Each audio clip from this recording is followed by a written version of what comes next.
Hello students, आज की video बहुत ज्यादा इंटरेस्टिंग होने वाली है क्योंकि आज की वीडियो में हम पढ़ने वाले हैं विलियम शेक्सपियर की बहुत ही फेमस ट्रेजेडी किंग लियर को। किंग लियर जो है विलियम शेक्सपियर के द्वारा लिखी गई बहुत ही फेमस ट्रेजेडीज में से एक है और भी ये थर्ड सेमेस्टर इंग्लिश लिटरेचर के सिलेबस में किंग लियर ट्रेजेडी को रखा भी गया है बहुत सारी यूनिवर्सिटीज के अंदर। और किसी किसी यूनिवर्सिटी में किंग लियर न दे करके विलियम शेक्सपियर की ट्रेजेडी मैकबेथ दी गई है और कहीं कहीं पर ओथेलो दी गई है। तो मैकबेथ और ओथेलो इन दोनों ट्रेजेडीज पर मैं ऑलरेडी वीडियो बना चुकी हूँ, वो भी विलियम शेक्सपियर की बहुत फेमस ट्रेजेडी है।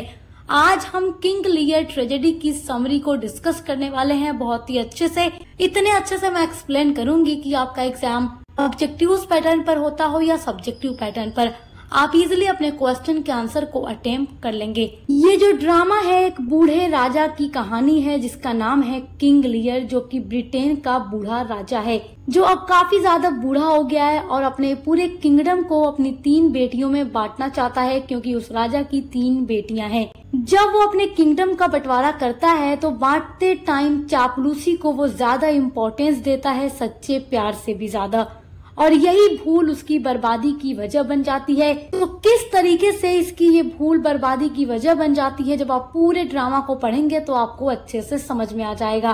क्योंकि ये बंटवारा करते टाइम अपनी 3 बेटियों के सामने एक शर्त रख देता है कि कौन उसको सबसे ज्यादा प्यार करती है उसे ही वो ज्यादा जायदाद और किंगडम देगा। तो कहानी को पढ़ने से पहले हम इस ड्रामा के सारे कैरेक्टर्स को डिस्कस कर लेते हैं, क्योंकि कैरेक्टर्स के नाम आप जान जाएंगे तो ड्रामा समझना आपके लिए आसान हो जाएगा। इस ड्रामा के अंदर जो सबसे पहला मेन कैरेक्टर है वो है किंग लियर, जो ब्रिटेन का बूढ़ा राजा है, थोड़ा घमंडी और जिद्दी है। क्योंकि प्ले के स्टार्ट में आप देखेंगे कि इसे अपनी तारीफ और चापलूसी सुनना ज्यादा अच्छा लगता है, लेकिन इसका यही घमंड और इसकी गलतफहमी इसको क्या करती है, मजबूर बना देती है। अब इस राजा की 3 बेटियां हैं जिसमें सबसे बड़ी बेटी है उसका नाम है गोनेरील। ये बहुत ही सेल्फिश टाइप की लड़की है जो कि केवल पैसों से प्यार करती है, ना कि अपने पिता से।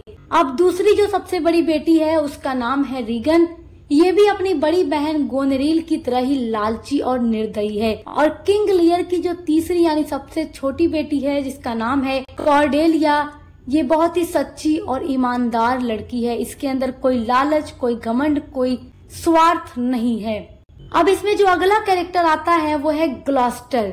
ग्लॉस्टर जो है किंग लियर का बहुत ही वफादार आदमी है। अब है ग्लॉस्टर के 2 बेटे, एक बेटे का नाम है एजगर और दूसरे बेटे का नाम है एडमंड। ग्लॉस्टर का जो एक बेटा एडगर है ये इसका बहुत ही अच्छा बेटा है जिसे बाद में भिखारी बनना पड़ता है। क्यों भिखारी बनना पड़ता है ये आपको आगे पता चलेगा। अब देखिए ग्लॉस्टर का जो दूसरा बेटा है उसका नाम है एडमंड। ये ग्लॉस्टर का नाजायज बेटा है और धोखेबाज और महत्वाकांक्षी टाइप का आदमी है जो अपने ही भाई एडगर और अपने पिता ग्लॉस्टर के बीच में लड़ाई करवा देता है ताकि इनके बीच झगड़ा हो जाए, क्योंकि इसको अपने नाजायज होने का बहुत ज्यादा गुस्सा रहता है। अब इसमें जो अगला कैरेक्टर है वो है केंट। केंट जो है किंग लियर का बहुत ही वफादार आदमी है, लेकिन राजा इसको भगा देता है अपने महल से। क्यों भगा देता है? क्योंकि जब राजा अपने किंगडम का बंटवारा कर रहा था उस टाइम ये राजा को एक सलाह देता है कि आप ये गलत कर रहे हैं। उसी बीच राजा को गुस्सा आता है और केंट को भगा देता है, लेकिन केंट बाद में अपना रूप बदल करके राजा की सेवा करने के लिए आता है क्योंकि ये राजा के प्रति काफी ज्यादा वफादार है। उसके अलावा इसमें एक और कैरेक्टर है जिसका नाम है फूल, जो कि किंग लियर के साथ रहता है और जोक के थ्रू ये सच्चाई बताता रहता है। उसके अलावा इस प्ले के अंदर 2 और कैरेक्टर हैं। एक कैरेक्टर है एल्बनी जो कि गोनेरील का हस्बैंड है, यानी कि किंग लियर की जो बड़ी बेटी गोनेरील है उसका हस्बैंड है एल्बनी, जो कि काफी अच्छा इंसान है। उसके अलावा जो दूसरी सबसे बड़ी बेटी है रीगन, यानी जो राजा की बीचली बेटी है, उसका हस्बैंड है कॉर्नवॉल। तो ये थोड़ा अपने वाइफ की तरह ही घमंडी और लालची टाइप का इंसान है। तो चलिए अब आप कैरेक्टर्स के नाम तो समझ गए कि इसमें कितने कैरेक्टर्स हैं, क्या क्या नाम है। चलिए कहानी को पढ़ना शुरू करते हैं। कहानी की शुरुआत होती है और जो इसमें ब्रिटेन का राजा है किंग लियर, वो काफी ज्यादा बूढ़ा हो चुका है और वो राजा अब चाहता है कि वो अपने पूरे किंगडम को अपनी 3 बेटियों में बांट दे और फिर आराम से अपनी जिंदगी में रहे, क्योंकि अब ये इतना बूढ़ा है कि किंगडम की जिम्मेदारी लेकर नहीं चल सकता और अपनी बेटियों में बंटवारा करके वो सोचता है कि तीनों बेटियों के साथ मैं बारी बारी रहूंगा। तो इसके लिए वो क्या करता है, एक सेरेमनी का आयोजन करता है और उसमें बहुत बड़े बड़े लोग आते हैं, राजा के पूरे दरबारी होते हैं और बाहर से भी 2 लोग उसमें आते हैं उसकी छोटी बेटी कॉर्डेलिया से शादी करने के लिए, क्योंकि जो राजा की बड़ी 2 बेटियां हैं उनकी शादी ऑलरेडी हो चुकी है। और इस बंटवारे की सेरेमनी में जो 2 लोग आए हैं कॉर्डेलिया से शादी करने के लिए, उसमें एक का नाम है बरगुंडी और दूसरे का नाम है फ्रांस, यानी फ्रांस का राजा आया हुआ है। अब ये दोनों आए हैं कि कॉर्डेलिया से शादी करेंगे। तो अब बंटवारे की सेरेमनी का टाइम होता है, पूरा दरबार लोगों से भरा हुआ है और राजा अपनी तीनों बेटियों के सामने ये शर्त रखता है कि उन तीनों में से जो मुझसे सबसे ज्यादा प्यार करती होगी उसे मैं अपने किंगडम का ज्यादा हिस्सा दूंगा और जो मुझसे कम प्यार करती होगी उसे मैं कम दूंगा। तो राजा इस तरीके की शर्त रखता है और राजा की जो 2 बड़ी बेटियां हैं गोनेरिल और रीगन, ये बहुत ही झूठी और चापलूस टाइप की लड़की हैं। केवल ये ज्यादा हिस्सा पाने के लिए अपने फादर किंग लियर की झूठी तारीफें करती हैं, झूठा प्यार दिखाती हैं। गोनेरिल कहती है कि पिताजी, मैं आपको सारी दुनिया में हर एक चीज से बढ़कर प्यार करती हूँ।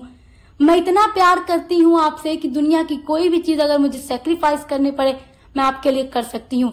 तो मीठी मीठी झूठी बातें करके वो अपने फादर का दिल जीत लेती है और राजा उसे अपने किंगडम का बहुत बड़ा हिस्सा दे देता है। अब बारी आती है दूसरी यानी बीचली बेटी की, जिसका नाम है रीगन। वो भी अपनी बड़ी बहन गोनेरिल की तरह ही चापलूस है और वो भी लालची है।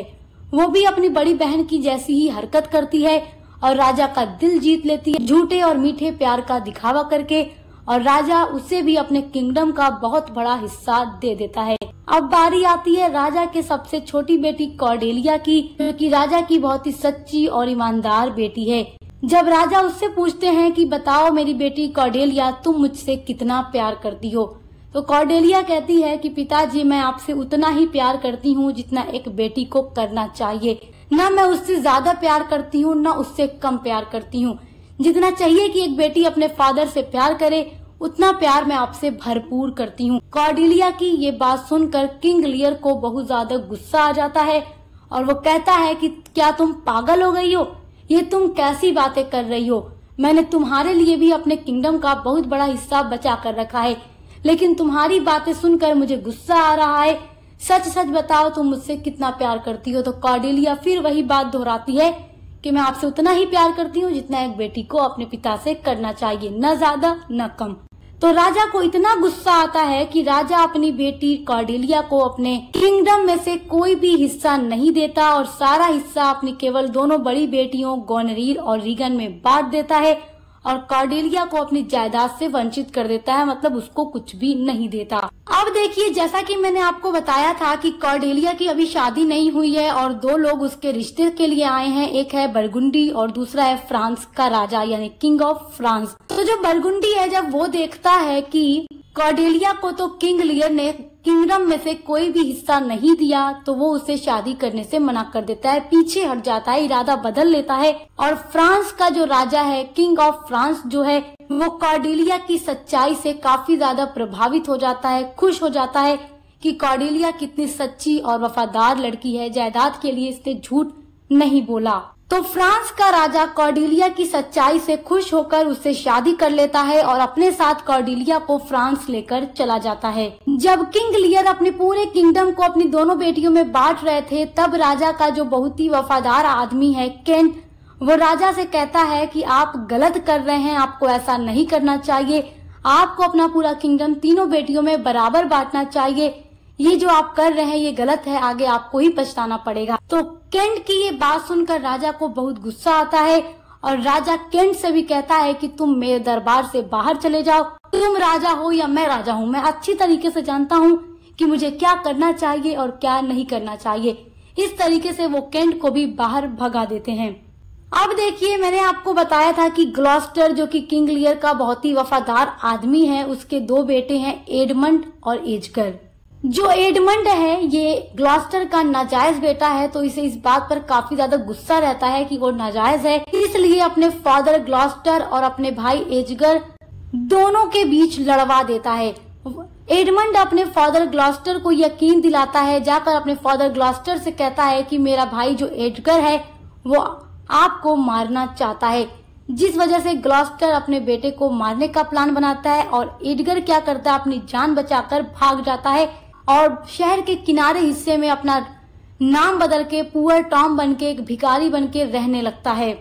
अब देखिए, किंग लियर जो था, जब अपने पूरे किंगडम का बंटवारा अपनी दोनों बेटियों में कर चुका था, तब वो ये सोचता है कि वो इतना शाही आदमी है, एक राजा है, तो वो अपने लिए भी कुछ बचा ले। तो वो 100 नाइट्स को अपने पास बचा लेता है, यानी सिपाहियों को।